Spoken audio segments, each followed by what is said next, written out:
Hi everybody, welcome back to, first time in a long time I suppose, to both the Recession Project channel and to the Lugo Show, or Lugo Sports as it once was. I haven't uploaded a video in a few years now really. The Recession Project, I only ever uploaded one video in September 2018. I will link that video in the description below, and at the very end I'll link it somewhere here on the actual screen, on the actual video. In that video, in the Recession Project, I should have called it the Depression Project, because what I see unfolding will be a depression, similar in nature to what there was between 1929 and really up as far as the beginning of World War II in 39. But yeah, I don't think the time for that is now. So I'm going to disagree and initially shout out to going to disagree with and give a shout out to George Gammon, to Jim Rickards, to Mike Maloney, to Peter Schiff, to Robert Kiyosaki, to Lynette Zhang and all at ITM Trading. Who am I leaving out? To Ray Dalio even, he's backtracked on what I believe was a correct prediction of his, in that the coronavirus, the corona crash, would not be the catalyst for the big one. It would not be the big one or the start of it.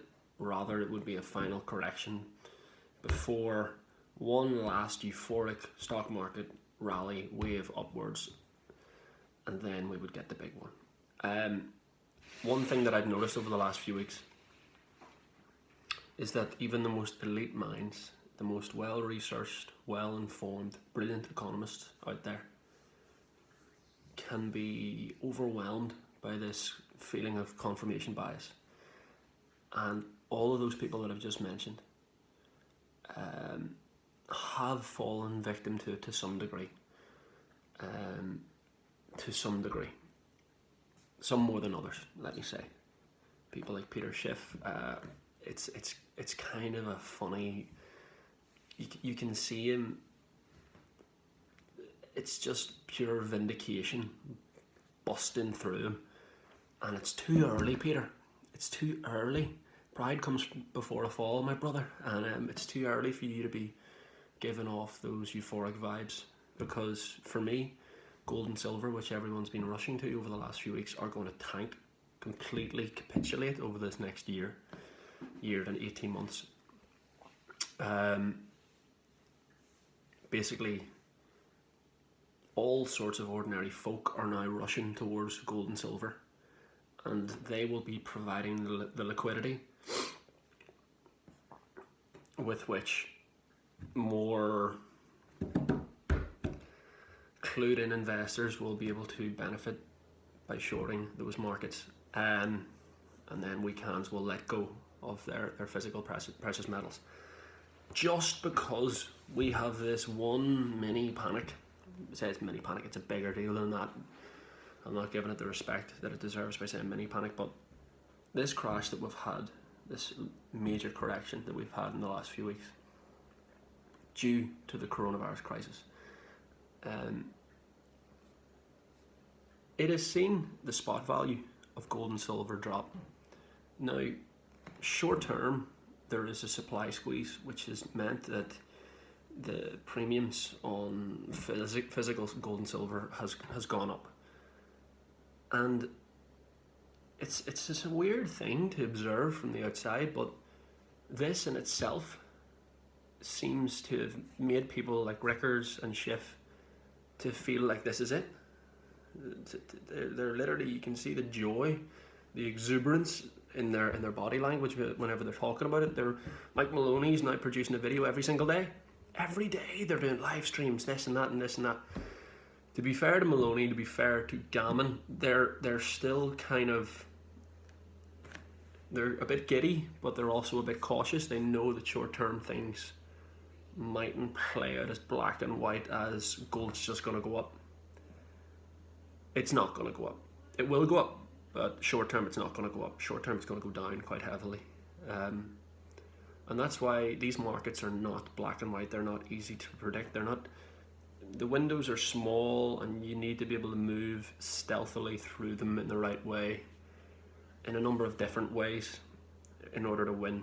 It's the whole contrarian view where 99% of people lose and only 1% win in this type of market, this type of landscape. It was funny, for anyone, if I post this in the Loco Show channel, used to be Loco Sports, rocking the Chris Eubank Jr. Next Generation attire here, but I used to have a boxing channel as well,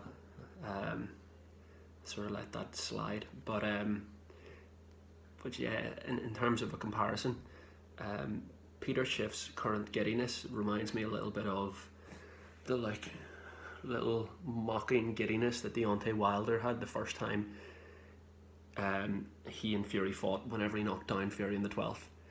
And it's almost like whenever he saw Fury getting back up again, it drained him of everything, and he was like, oh shit, what's coming back at me here? What is this monster?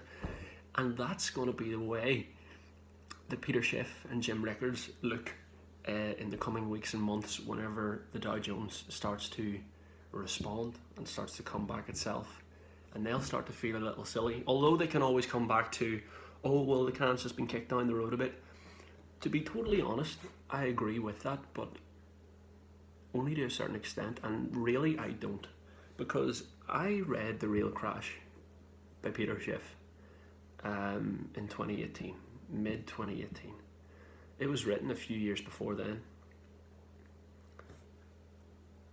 If different individuals have been calling for a crash for the guts of 10 years, missing out on the biggest bull market that there's ever been, then you cannot credit that sort of individual, I don't believe, with calling the crash when it eventually does happen, because timing is important.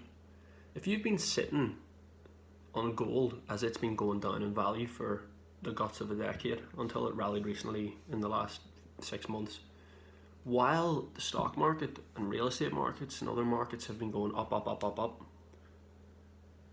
you need to be called out on that as being wrong. You're like, if people went with your advice on that throughout those years and years and years, while inflation's also been increasing and the cost of goods and services is increasing every year, you would have lost people a lot of money. So it's not just all good and well to say, oh, but gold will eventually go up. Yeah, well, everything will eventually go up, but timing is really important. We're only here for a finite amount of years on planet Earth. We've only got so many good years, so you don't want to be losing money for decades just so you can earn a bit at the end and then die. So, timing's important, and I think that people are getting this all wrong. I think that, first of all, I have to thank all these people. Mike Maloney, I've watched every one of your videos on The Hidden Secrets of Money. It's a YouTube series that you can watch. Maloney produced this over the last 10 years. They're all about an hour long on average, these episodes. It's about precious metals, but really it's economic theory and history. History of economics, really. And it goes really deep into history. There's even comparisons with our modern economic system globally and the Roman times, things like this. Tells you so much about the history of gold and silver. It goes back to the initiation of the Federal Reserve in 1914. It takes you through, I think, whenever FDR created, what was the name of the Banking Act in, the crash of the Great Depression was in 1929. Was it in something like 1933? I think that if anyone who was astute enough to be holding gold at that stage, they made some sort of national banking act whereby any individual had to sell their gold to the US government effectively, and then FDR a few months later made legislation whereby he just doubled, effectively, not quite doubled, but almost doubled the value of gold, thereby diluting the value of US dollars by almost 100%, or by almost 50%. But anyway, these different things I've learned from Mike Maloney and The Hidden Secrets of the Money. I would thoroughly recommend that video to anyone, that YouTube series to anyone. I'll put some of the links in the description below. Mike Maloney has also produced a book called Gold Silver. It's the #1 seller in precious metals in the world. Again, it's more about economic history than just going into precious metals. I'd thoroughly recommend it. I listened to the audiobook of it. It was brilliant. I learned a lot. I'll just quickly jump through these people now. This sort of journey began with me reading The Real Crash by Peter Schiff. Ray Dalio, I listened to Principles, his audiobook, another great book. Robert Kiyosaki, well, Rich Dad, Poor Dad, I've read that book. And George Gallman has only come on the scene recently. He, dropping the camera, he is great at compiling information from all these different sources, taking a bit from Schiff, taking a bit from Rickards, taking a bit from Kiyosaki, and weighing it all up. And he's always looking at the stats, looking at the specific maths behind everything. Math, as they would say in America. But yet, I just can't help but feel. Oh, Aftermath, I also listened to by Jim Rickards. That was another one.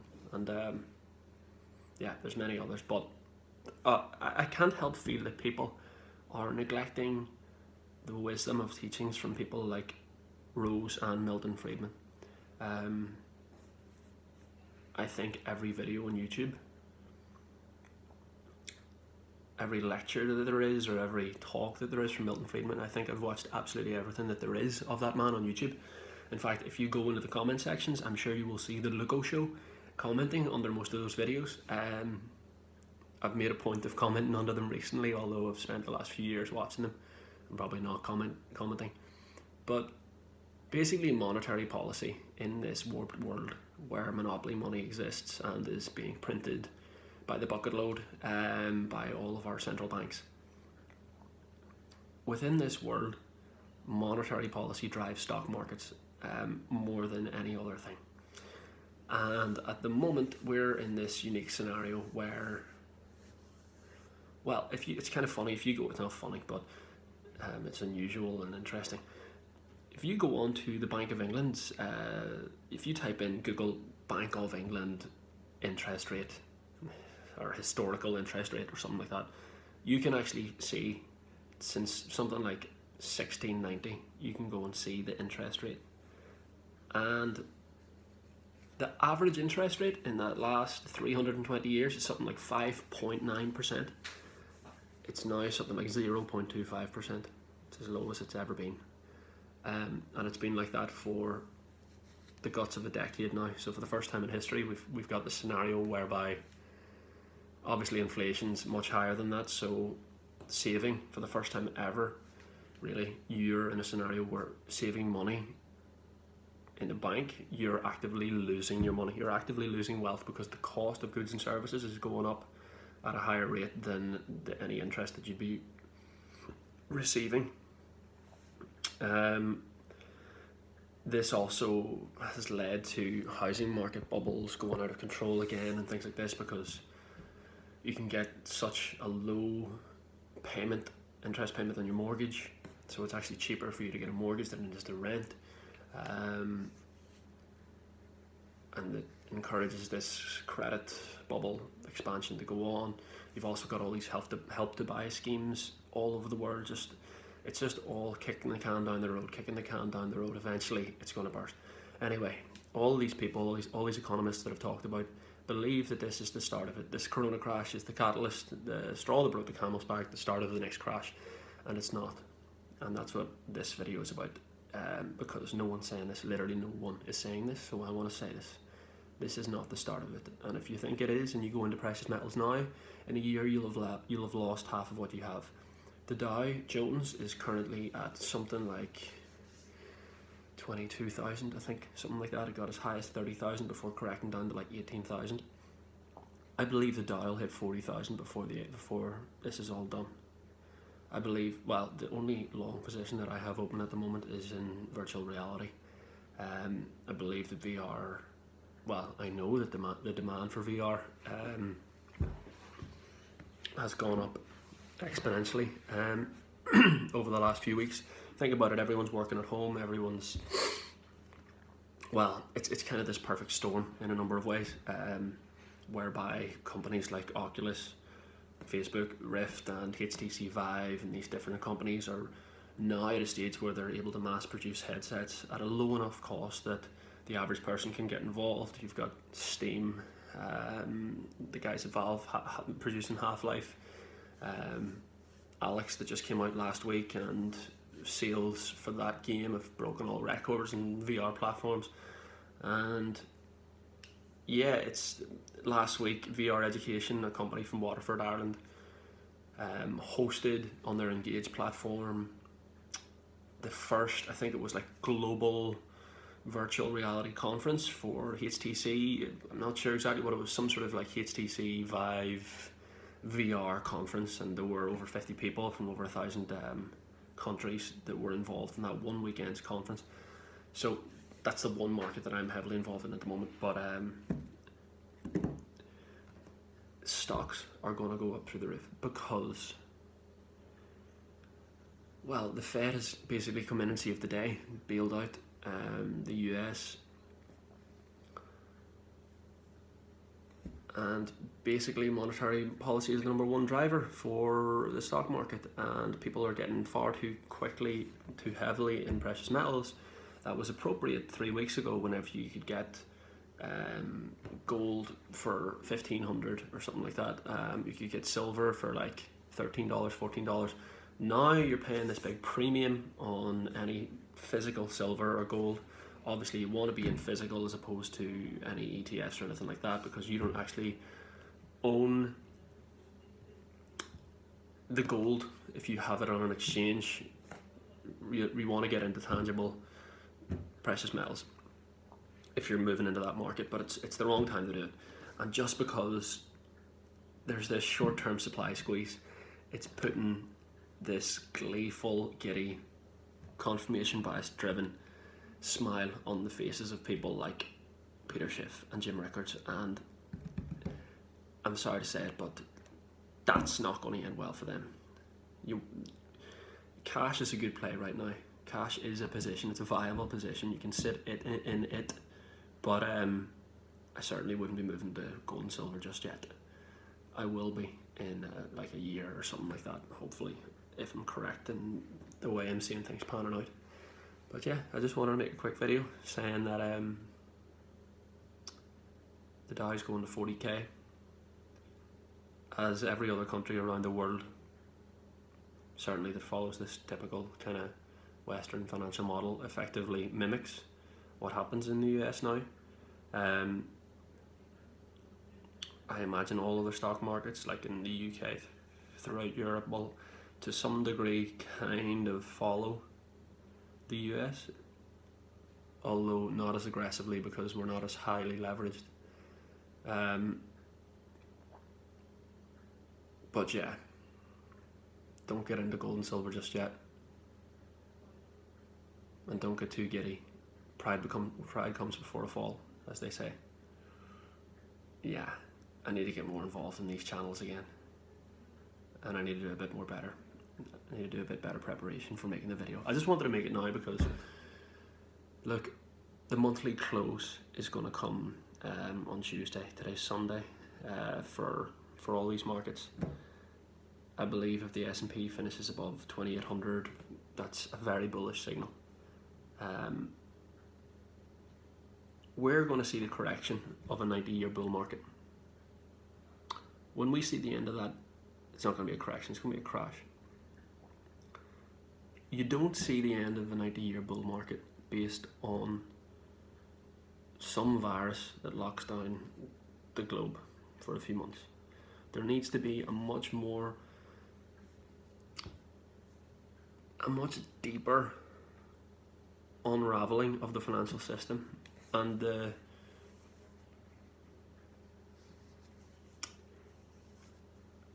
the insane monetary policy moves that the Fed and other central banks have been making over the last few weeks will certainly lead to the final collapse.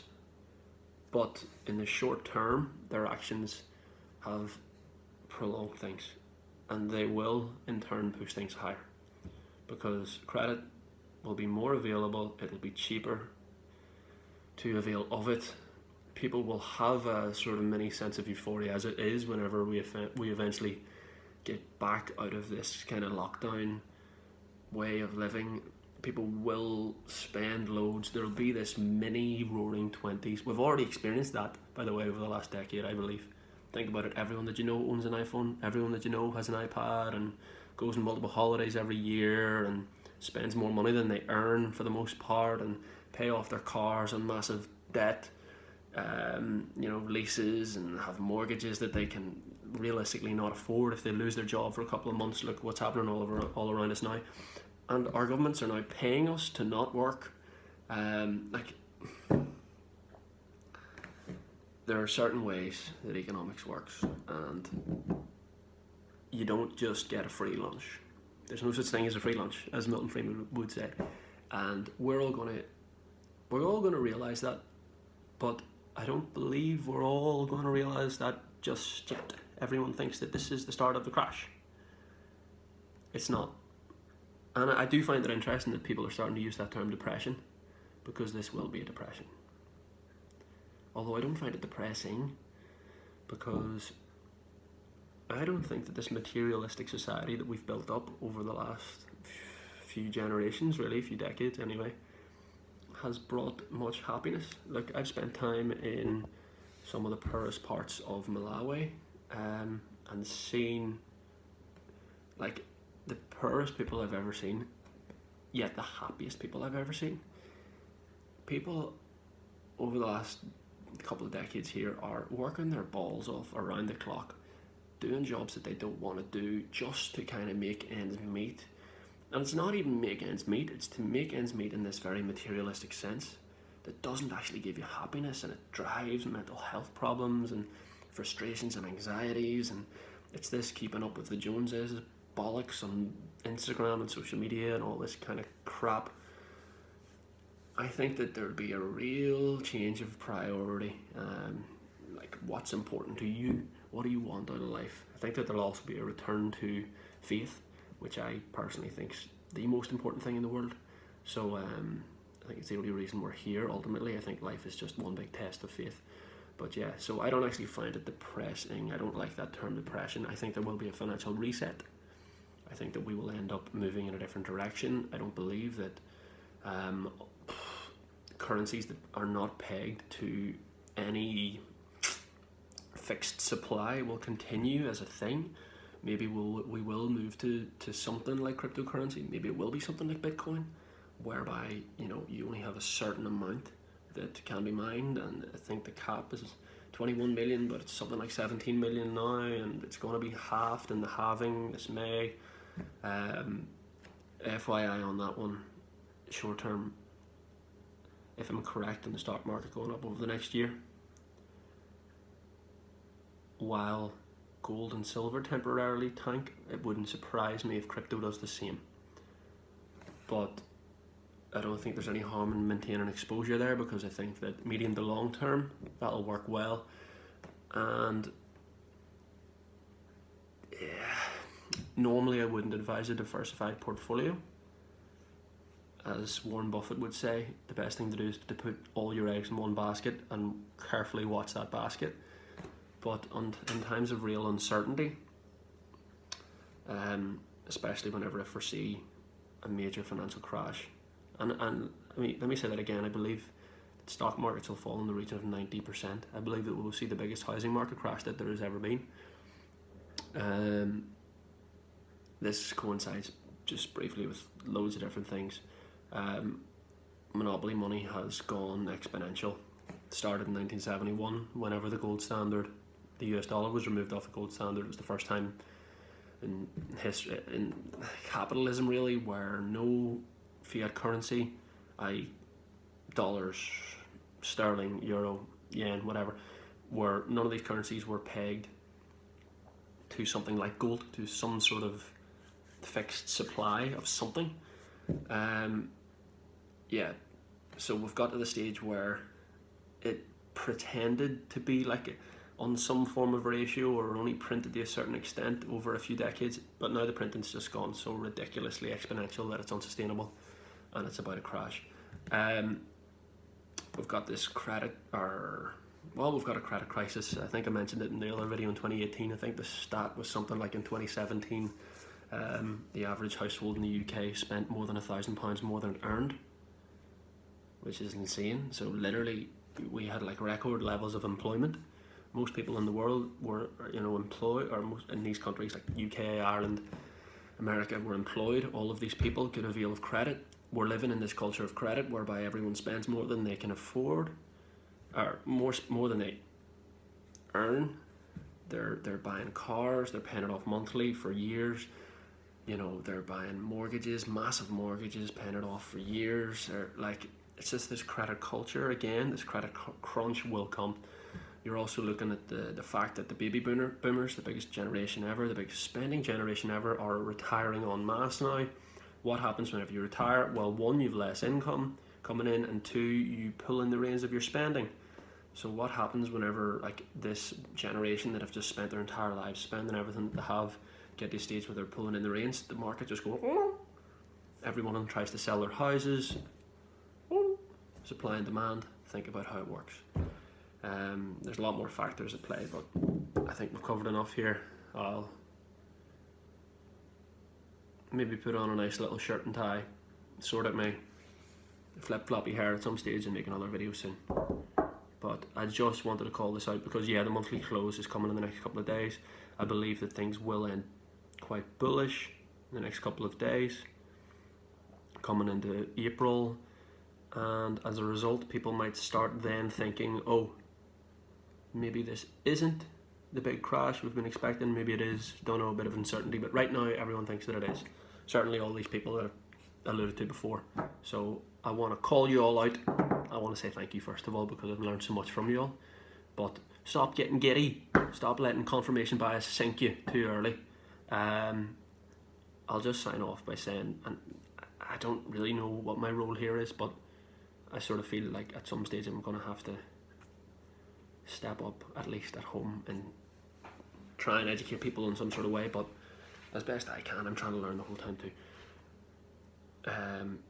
I see that whenever there is going to be a crash, that there will be fingers pointing in the direction of capitalism, and there's this kind of undertone of socialism rising all around the world, especially in younger generations at the moment. And I would encourage anyone to read